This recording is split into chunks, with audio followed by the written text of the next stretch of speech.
Maxon Wu, si tabib ajaib. By Kikson. Bab 108, dua kondisi darurat, jarum emas penyelamatnya. Maxon Wu berpikir sesaat dan berkata, "Baik, aku akan segera ke sana." Ia tidak keburu memakan sarapannya, kemudian langsung membasuh wajah, menggosok gigi, mengganti pakaian baru, dan mengendarai mobil berangkat ke Villa Yunding.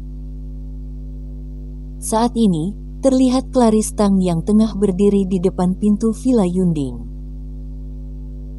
Ketika melihat Maxon Wu datang, ia langsung menaiki mobil dan berkata, "Lanjut kendarai ke depan lagi." Sembari menyetir mobil, Maxon Wu juga bertanya, "Coba ceritakan detailnya kepadaku."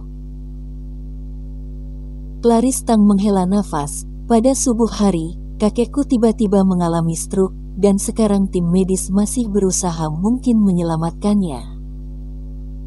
Jenny yang itu bergerak dengan sangat cepat. Ia dan putra terbesarnya, Miguel Tang, mengundang satu keluarga yang datang kemari. "Jika aku tidak mengambil aksi lagi, aku dan ayahku akan langsung ditendang keluar dari keluarga Tang." Maxon Wu memandangnya berkata, "Bukankah kalian yang bilang kalau ingin berpisah keluarga dengan mereka? Dan sekarang ini merupakan kesempatan baik, bukan?" Clarice Tang menggeleng kepala, "Tidak semudah itu. Jika kita membiarkan Jenny yang menguasai satu Tang Corp, ia pasti akan mendorongku dan ayahku hingga jalan buntu." Maxon Wu berujar kejut, "Apakah ia begitu kejam?" Clarice Tang berujar, "Aku terlalu mengenalinya. Kali itu ia mengirim Miguel Tang ke bagian selatan untuk menjebak kita, dan itu adalah buktinya." Maxon Wu berpikir sesaat dan berkata, "Bahwa aku bertemu dengan kakekmu, aku akan berusaha mungkin untuk memulihkannya." Clarice Tang berujar, "Jenny yang belum tentu membiarkan kita mendekati kakek. Jika nanti terjadi sesuatu, kamu hanya perlu tetap melakukannya, dan semua akibat akan ditanggung olehku." Maxon Wu balas, "Siap. Akan lebih baik lagi jika kamu bisa membiarkan kakekku langsung tersadar kembali di tempat. Dengan seperti itu, kondisi sekarang pun dapat dikendali." Clarice Tang berujar, "Jika urusan ini berhasil diatasi, aku dapat menjamin bahwa kakek akan menyerahkan bisnis barang antik terpenting dari keluarga Tang kepadaku." Maxon Wu juga tahu kalau keluarga Tang ini paling hebat dalam mengumpulkan barang antik. Ia sangat penasaran akan kemampuan keluarga Tang dalam bisnis tersebut, dan bertanya, "Berapa banyak barang antik yang dikumpulkan keluarga Tang kalian? Dan berapa besar nilai semua barang itu?" Clarice Tang balas, "Kalau harus diperkirakan, nilai barang-barang antik ini seharusnya tidak berada di bawah 350 miliar. Maxon Wu tercengang, "Banyak sekali." Clarice Tang berkata, "Untuk investasi dengan mengumpulkan barang-barang antik, keluarga Tang kita adalah yang pertama. Jika lain kali ada kesempatan, aku akan membawamu mengelilingi pabrik keluarga Tang. Di sana terdapat banyak barang-barang berharga yang jarang ditemukan." Sembari berkata, mobil itu berhenti di depan sebuah gedung dengan gaya Eropa. Maxon Wu menghentikan mobilnya, dan mereka berdua juga langsung berjalan ke dalam. Di aula besar sana terduduk penuh akan orang, Harley Tang juga berada di sana. Tapi ia berdiri di pojokan sana, tanpa memasang ekspresi sama sekali, sembari menatap lantai dengan setia. Sedangkan belasan orang lainnya berdiri di keliling seorang nyonya besar yang memiliki perawatan baik. Tanpa banyak tebak, ia pasti adalah Jenny yang dibicarakan tadi. Melihat Maxon Wu berjalan ke dalam, mata Harley Tang langsung bersinar. Kemudian ia datang menyambut dan berujar pelan. "Mohon bantuannya, Maxson." "Harley, siapakah orang ini?" Seorang pria tiba-tiba membuka mulut dan menginterogasi. Pria ini berusia 50 tahun lebih dan memiliki pandangan yang cuek. Ia itu adalah putra sulungnya Jenny Yang, Miguel Tang, kakak terbesarnya Martin Tang. Harley Tang berujar, "Kak, ia ini adalah Dokter Wu yang hebat. Ia memiliki keterampilan medis yang sangat tidak biasa. Aku harap ia dapat mengobati penyakit ayah." Tidak ada satupun orang yang menyadari bahwa Clarice Tang tengah mengeluarkan ponselnya dan diam-diam merekam video. Miguel Tang berujar dingin, "Dokter hebat. Tim medis yang kita undang dibayar sebanyak 1 juta untuk per jamnya. Memangnya ada siapa lagi yang lebih berpengalaman dan lebih berkemampuan dari mereka?" Harley Tang berujar, "Kak, segerombolan orang itu telah menyelamatkan ayah selama sejam lebih, tapi ayah bisa-bisanya masih jatuh pingsan. Aku pikir kita sudah seharusnya mencari cara lain. Aku tidak setuju. Cepat biarkan orang ini pergi." Miguel Tang melambaikan tangan, dan kedua pengawal bertubuh kekar di belakangnya juga langsung muncul, ingin mengekang Maxson Wu dari kanan kiri. Harley Tang marah besar, "Hentikan." Akan tetapi, kedua orang itu tidak mendengar perintah Harley Tang sama sekali, dan sudah meletakkan tangan mereka pada tubuh Maxson Wu. Duar. Kemudian terdengar sebuah suara petir kencang. Kedua pengawal ini bagai ditebas petir dan dibuat melayang jauh bermeter-meter, sehingga mereka terjatuh di lantai sambil memuntahkan busa putih. Kekuatan ini pun berasal dari energi Gang Tathagata murni, yang memiliki kekuatan seperti petir dan langsung terluka sekali mengenainya. Miguel Tang mereka tercengang, dan satu-satu mundur ke belakang.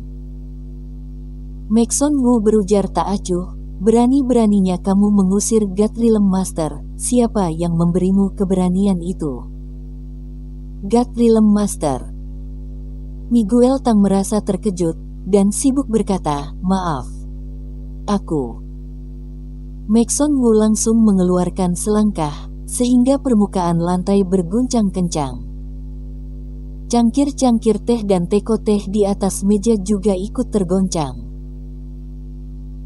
Lukisan dan kaligrafi yang tergantung di atas tembok juga jatuh semua, sehingga orang-orang di sana berseru kejut. "Bawa aku temui pasiennya." Maxson Wu berujar kata demi kata dengan membawa wibawa yang kuat, bagai iblis bagai dewa.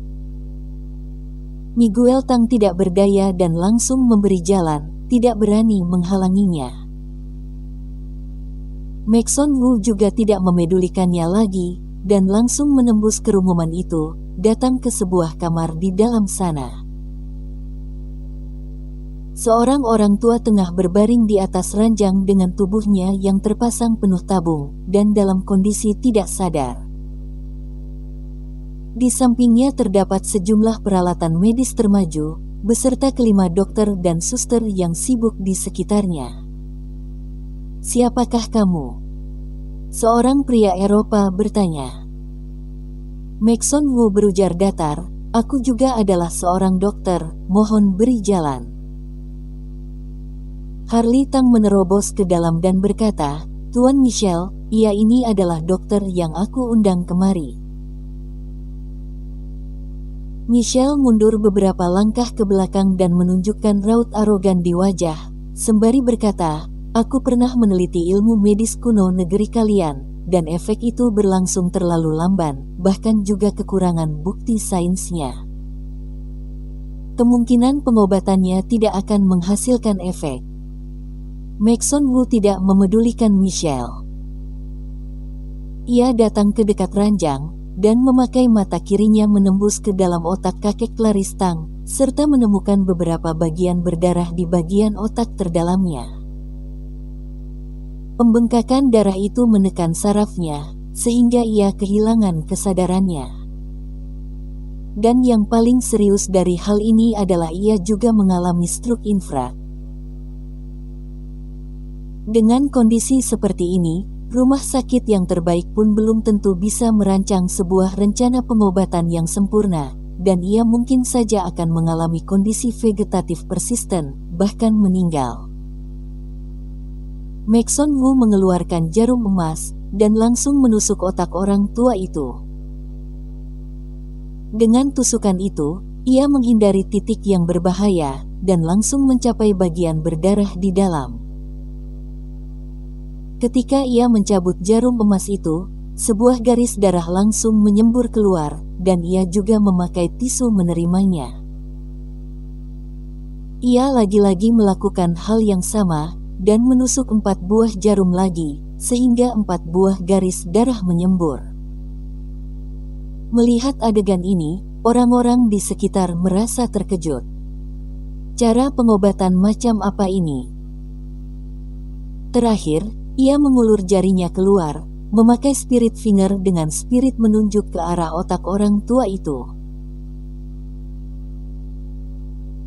Kemudian ada sebuah kekuatan yang tak biasa menembus ke dalam otak, memasuki pembuluh darah yang memiliki emboli, dan langsung menghancurkan emboli yang terdapat di pembuluh darah hingga seukuran molekul, sehingga kekuatan itu berhasil melewati pembuluh darah dan diserap tubuh manusia setelah tak lama kemudian.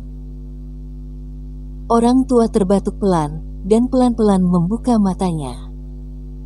Ia menghela nafas panjang, mimpi yang panjang sekali. Kakek. Clarice Tang sangat senang, dan buru-buru membangunkannya dari tempat.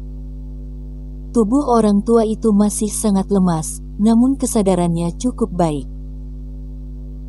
Ia menyapu orang-orang di sekeliling dan berujar, "Tuan Michel, aku sudah baik-baik saja, terima kasih untuk pengobatanmu." Clarice Tang sibuk berkata, "Kakek, Tuan Wu inilah yang menyelamatkan Anda." Orang tua itu memandang ke arah Maxon Wu, dan bertanya dengan agak terkejut, "Kamu yang menyelamatkan aku?" Maxon Wu berujar datar, "Tuan Besar Tang, otak Anda mengalami pendarahan dan stroke infrak pada saat yang bersamaan. Kondisi Anda tadi juga cukup bahaya, untungnya sekarang sudah baik-baik saja." Orang tua itu tertawa berkata, "Terima kasih banyak ya. Clarice, bayar ia." Clarice Tang tertawa berkata, "Kakek, aku sudah membayarnya, Anda tidak usah memikirkannya lagi." Melihat ayahnya tersadar kembali, pandangan Miguel Tang terlintas sedikit rasa kekecewaan, kemudian berjalan kemari, dan berpura-pura senang berkata, "Ayah, baguslah Anda baik-baik saja, kita semua sangat khawatir kepada Anda." Clarice Tang tertawa sinis dan berujar, "Kakek, nenek besar dan paman besar sudah menandatangani surat peralihan harta dengan keluarga Yang. Mereka hanya lagi menunggu Anda menghembuskan nafas terakhir, dan mereka akan langsung mengalihkan semua harta keluarga kita ke keluarga Yang."